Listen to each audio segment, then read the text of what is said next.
네. 지금 방금 이야기 해준 것 중에서 그 위안화 결제 이야기 때문에 궁금한 게 있는데, 중국에서 이 위안화 결제 이야기 엄청나게 밀고 있잖아요. 최근에 뭐 브릭스 국가들 몇 개들밖에 안 들어왔을 때는 그런가 보다 했는데, 야, 여기가 사우디가 얼마 전에 들어왔다고 그래서, 저는 이 위안화 결제가 상당히 센세이션하게 봤는데, 혹시 개인적으로 어떻게 생각하시는지 의견 한번 부탁드립니다. 네. 위안화 국제화를 하려고 시진핑 초기부터 노력을 굉장히 많이 했어요. 2015년도, 2014년도 이때 이제 2014년에 방문했을 거예요. 시진핑 주석이. 그때 이제 위안화 국제화 한다고 해서 중국의 가장 큰 이제 시중은행이 ICBC라고 있죠.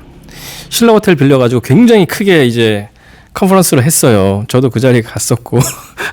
근데 되게 얘네들 뭐 장난 아니구나. 네, 국제화 하려고 이제 엄청 애쓰는구나. 그러니까 이게 위안화 국제화라는 게 이 시진핑 초기부터 하나의 큰 모토예요.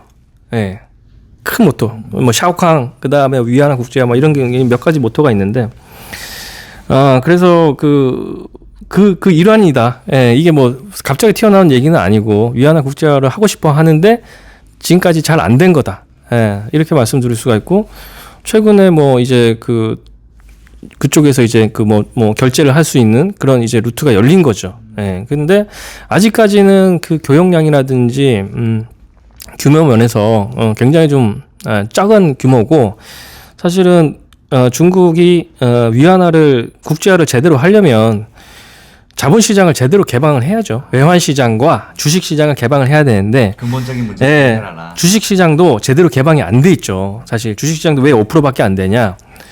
주식을 사려면은 그 RQF라고 해서 저희 같은 사람들이 다이렉트로 사는 게 이제 뭐 지금 현강통, 후강통해서 몇 개 종목은 살 수 있지만 전반적으로 모든 주식은 살 수가 없는 거고, 이 허들이 많은 거죠. 그리고 한 번 사는데 100주 이상씩 사야 됩니다. 아십니까? 잘 모르겠어요. 예, 200%만. 그 소수점 거래도 되잖아요. 미국 주식은. 중국 주식 그 마오따이 한 주에 비싸요. 되게 비싸요. 네. 그 100주씩 사야 돼요. 진짜로? 네. 지금은 조금 바뀌었는지 모르겠어요. 제가 한때는 많이 매매를 해봤는데 요즘은 매매를 안 해봐서 조금 바뀌었을 수도 있는데, 그러니까 이제 이 접근도가 확 떨어지는 거죠. 예. 뭐, RQP 쿼터라는 거는 그 기관들이나 받을 수 있는 거지 개인들은 못 받아요. 예. RQP 쿼터 받는 것도 저도 받아봐서 하는데 굉장히 복잡해요. 기관들도. 예. 그러니까 이 여러 가지 허들을 열어줘야 되는데, 외환시장과 이제 주식시장 이런 걸 열어줘야 되는데, 특히 외환시장을 못 연다. 왜 못 여냐? 저도 그게 궁금했어요. 그래서 중국 친구들한테 물어보니까 한국 IMF 얘기하더라고요. 예. 그러니까 얘들이, 저는 중국의 좀, 어떤 면에서는 좀 굉장히 똘똘하다고 생각하는 게, 얘들은 케이스 스터디를 굉장히 중요하게 봅니다. 예. 그 케이스 스터디 중에 하나가, 많이 보는 게 한국이에요. 예, 한국이 정말 잘 나가다가 IMF 한 방으로 정말 다 털렸잖아요. 사실 외국 자본들한테 엄청 털린 거잖아요. 그 헤지 펀드들한테 털린 거잖아요. 근데 그런 사례가 위안화에서도 나올 수 있는 거잖아요, 사실. 그래서 그것 때문에 쉽게 이제 외환 시장을 못 열고 있고, 지금 제가 볼 때는 열 생각이 없다. 그러면은 위안화 결제나 위안화 국제화도 그냥 큰 이제 시정부의 초기에 이 모토였지, 활성화되기는 쉽지 않다. 현재 스코어로는 그렇게 보입니다. 예.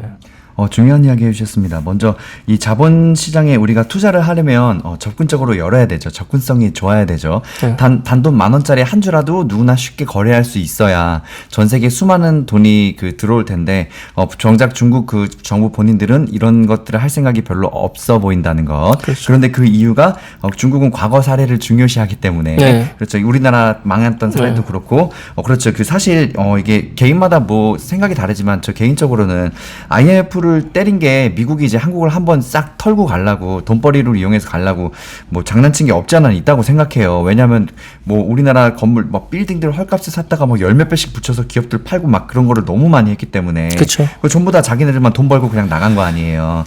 중국 같은 경우도 자본시장을 완전히 개방을 해버리면 이제 미국 자기네보다 더 경제력이 강한 국가들, 뭐 미국이나 뭐 일본 같은 거에 이제 휘둘릴 수도 있기 때문에 그렇죠. 그런 그런 것들을 이제 컨트롤할 수 없는 수준으로 시장을 완전히 개방하면 그런 경우가 생길 수도 있으니까. 그렇죠. 또 여러 가지 이유들이 있겠죠. 이런 것들.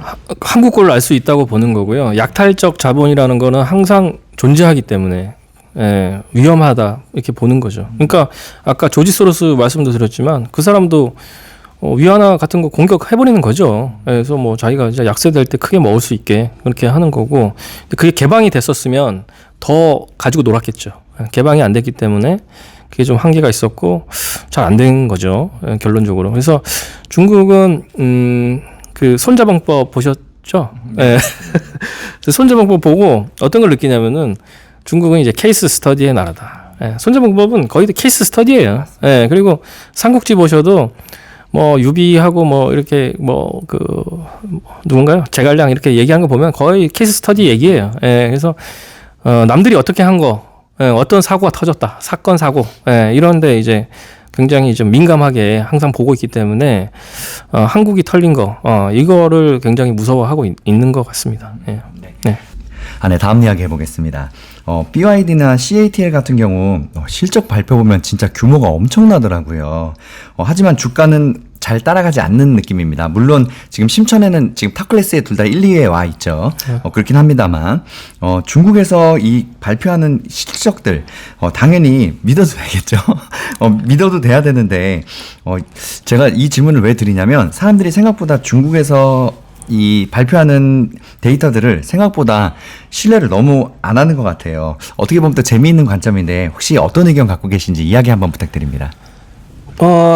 저도 뭐 100% 신뢰한다 이렇게 말씀 못 드리겠는데 전반적으로는 데이터는 두 가지죠. 외부에서 발표하는 데이터. 뭐 여기서 뭐 IMF가 발표를 할 수도 있고 또는 뭐 S&P 같은 이제 그 신용 평가사가 발표를 할 수도 있고. 그러니까 외부 데이터는 물론 이제 많은 부분은 이제 국내 데이터 가지고 이제 하겠지만 그런 부분은 뭐 신뢰를 안 할 수가 없고요. 이게 신뢰를 안 한다면 이게 중국이 정말 이제 이 시장을 개방하고 이 성장 속도를 크게 간 게 이제 90년대, 2000년대인데 이때 2008년도 이제 북경 올림픽 열리니까 이때까지 GDP 그로스나 뭐 이런 거 장난쳐서 엄청 끌어올린다. 2008년 북경 올림픽 끝나면 작살난다. 이런 얘기도 굉장히 많았어요, 사실. 그러니까 서구 언론들 얘기예요. 서구 언론들이 보면은 이제 일단 중국이 좀 잘 나가니까 좀 이게 눈에 가신 거죠. 뭐 그럴 수 있는데 사실 그러면 진작 망했어야죠. 이 데이터가 정말 신뢰할 수 없는 데이터가 몇십 년 지속이 된다? 이게 가능하지 않은 얘기거든요. 그래서 뭐 많은 부분은 좀 뭐 어느 정도 이제 뭐 그 데이터를 가지고 이제 한 부분도 있겠지만 큰 틀에서는 제가 볼 때는 뭐 신뢰할 수 있다. 저는 이렇게 생각을 하고 그 부분을 너무 이제 고민을 하실 필요는 없을 것 같아요. 신뢰할 수 없으면 사실 이미 망했다. 그러니까 이제 신뢰할 수 없는 데이터 이게 이 중에 하나가 뭐냐 하면은 이제 지방 정부 부채. 그러니까 이제 중국에서 가장 큰 이제 잠재적인 리스크 중에 하나로 보는 게 뭐 중국 내에서도 그렇게 생각하고 외부에서 봤을 때도 지방 정부의 부실 채권이 굉장히 많다. 이게 이제 회계 장부로 보면은 이게 뭐 미수금, 뭐 미지급금 이렇게 돼 있는데 사실은 부실 채권인 게 많거든요. 그래서 이 부실 채권들을 실제로 이제 지금 채권 발행으로 이제 바꾸는 게 지금 시정부가 지금 하고 있는 것 중에 일환이에요. 그래서 요런 데이터 이제 로컬 가버먼트 파이낸셜 베이클이라고 해서 이제 LGFB인데 여기에 부실 채권이 얼마인지 모른다. 요게 사실은 뭐 S&P 같은 신용 평가사들도 그렇게 생각하고 저희가 봤을 때도 신뢰할 수 없는 데이터 중에 하나죠.